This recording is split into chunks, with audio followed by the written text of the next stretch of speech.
샬롬, 샬롬, 샬롬, 샬롬, 샬롬, 샬롬. 내니 두려워 말아라. 나의 아들, 나의 딸아. 안심하라. 샬롬, 샬롬, 샬롬, 샬롬, 샬롬, 샬롬. 나의 평안을 주노라.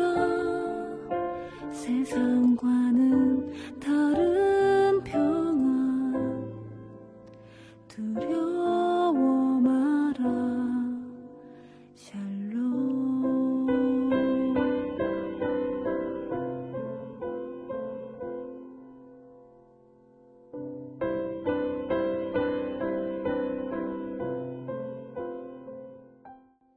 1월 21일 늘 푸른 새벽 예배를 하나님 앞에 올려 드리겠습니다.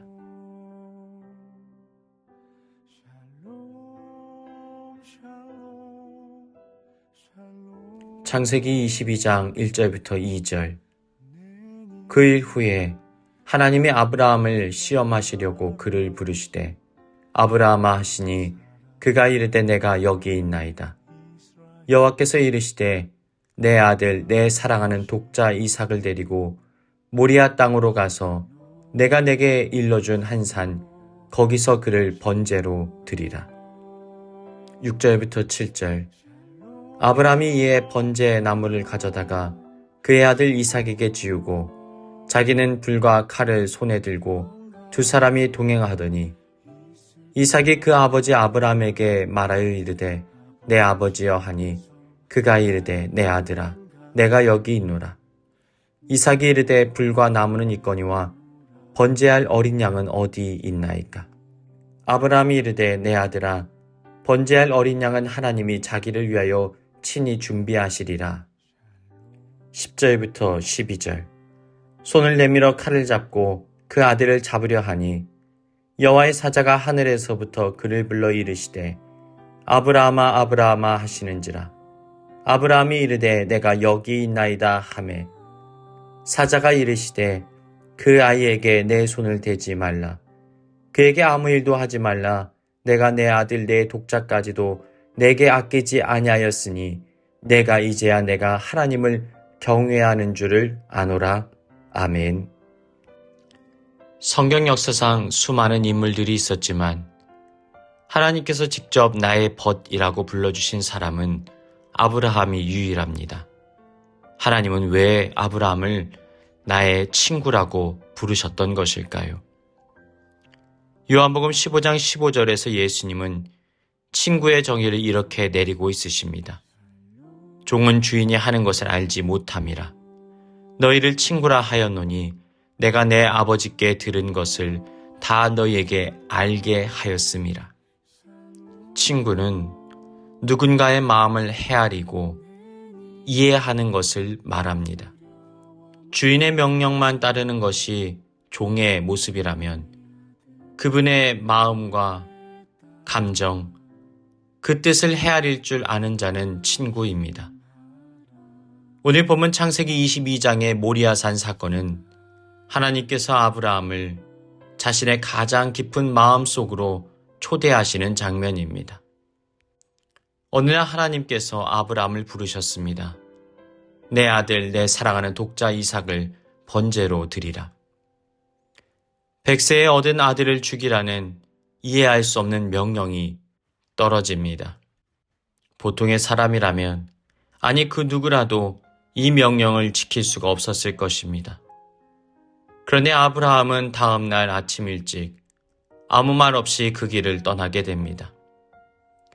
모리아산까지 가는 3일 동안의 시간, 이 기간 동안의 성경에서는 아브라함의 말이 거의 기록되어 있지 않습니다. 무거운 침묵만이 흐르고 있습니다. 어쩌면 그는 하나님의 뜻을 알 길은 없지만 하나님의 뜻을 구하고 찾기 위하여 몸부림치며 부르짖고 기도하는 시간을 보냈던 것은 아니었을까요? 그러나 분명한 사실 한 가지는 그는 하나님을 신뢰했다라는 것입니다. 그래서 그의 아들에게 이렇게 말합니다. 번제할 어린 양은 어디 있나이까? 내 아들아, 번제할 어린 양은 하나님이 자기를 위하여 친히 준비하시리라.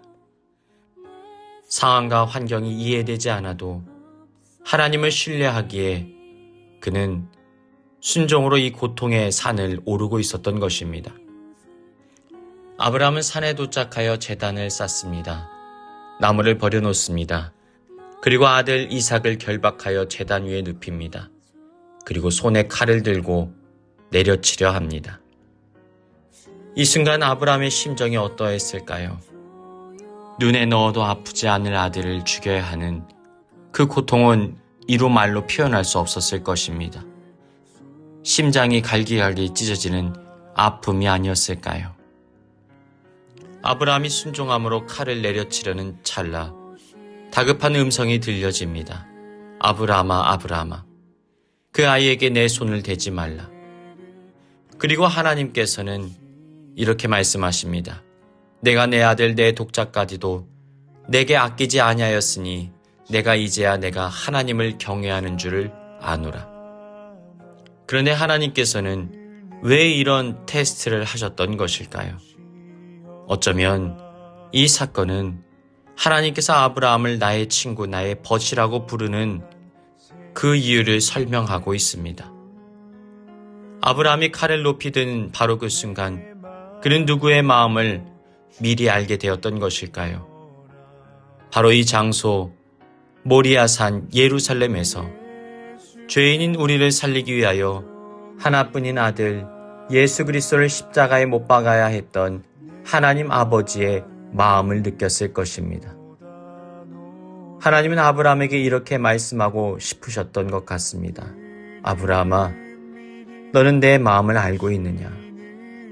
자식을 죽여야 되는 아비의 심정을 너는 아느냐? 이제 인류를 구원하기 위하여 나의 하나밖에 없는 독생자 외아들 예수를 이 땅에서 피 흘리도록 보내야 한단다. 너는 그 마음을 알고 있느냐? 어쩌면 아브라함은 칼을 잡았던 그 순간 인간으로서 도달할 수 있는 가장 깊은 영적인 지점, 하나님의 터질 듯한 심장 안으로 들어갔던 것입니다. 그래서 그는 하나님의 마음을 헤아리는 유일한 친구요 벗이 되었던 것입니다. 그러나 하나님께서는 아브라함을 위하여 모든 것을 예비하고 계셨습니다. 술풀에 걸린 순양 한 마리가 그를 위해 예비되어 있었습니다. 아들을 대신할 제물 여호와 이레. 이것이 바로 하나님의 사랑입니다.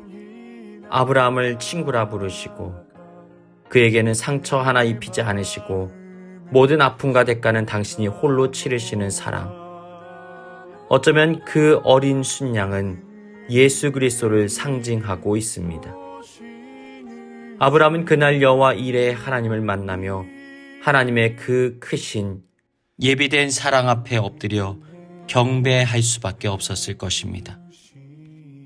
사랑하는 여러분, 우리는 종종 하나님 앞에 우리의 삶의 문제와 아픔들을 아뢰게 될 때가 있습니다. 때로는 이해할 수 없는 침묵과 고통의 시간들. 그러나 하나님께서는 우리를 괴롭히는 것이 아니라 하나님의 가장 깊은 마음 속으로 초대하여 하나님의 마음, 하나님의 비밀을 헤아릴 수 있도록 은혜의 기회를 허락하시는 것인지도 모릅니다. 오늘 아브라함처럼 이해되지 않는 상황 속에서도 하나님을 신뢰하십시오. 나의 가장 소중한 것, 나의 이삭을 주님께 맡겨드리십시오. 그때 하나님께서는 우리에게 말씀하실 것입니다. 이제야 알겠다. 너는 나의 참된 친구다. 주님의 벗으로 살아가는 그 영광스러움이 우리의 삶에 함께하기를 주님의 이름으로 축복합니다. 사랑의 주님, 이해할 수 없는 고난과 침묵의 상황 속에서도 하나님을 의심하지 않고 하나님을 신뢰하게 하여 주옵소서. 하나님의 아픈 마음을 헤아리고 그 뜻을 품을 수 있는 하나님의 자녀들 되게 하여 주옵소서. 내게 가장 소중한 이삭을 주님보다 더 사랑하지 않게 하시고 주님 앞에 모든 것을 맡김으로 여호와 일의 은혜를 체험케 하여 주옵소서. 예수님의 이름으로 기도합니다. 아멘.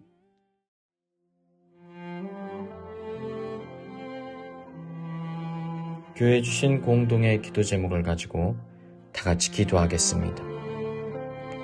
죽음 지팡이를 붙들고 버티던 삶의 무게를 내려놓고 오직 주님의 은혜와 능력만 의지하게 하여 주옵소서. 광야에서 나의 자아와 고집이 죽어지게 하시고 성령의 불이 타오르는 거룩한 장작 되게 하여 주옵소서. 소망 없는 마른 막대기와 같은 나의 삶에 주님께서 임재하셔서 부활의 생명과 회복의 꽃을 피우게 하여 주옵소서. 우리 늘 푸른 교회를 향한 주님의 뜻을 분별하게 하시고 주님의 뜻만이 온전히 이루어지게 하여 주옵소서. 다 같이 기도하시겠습니다.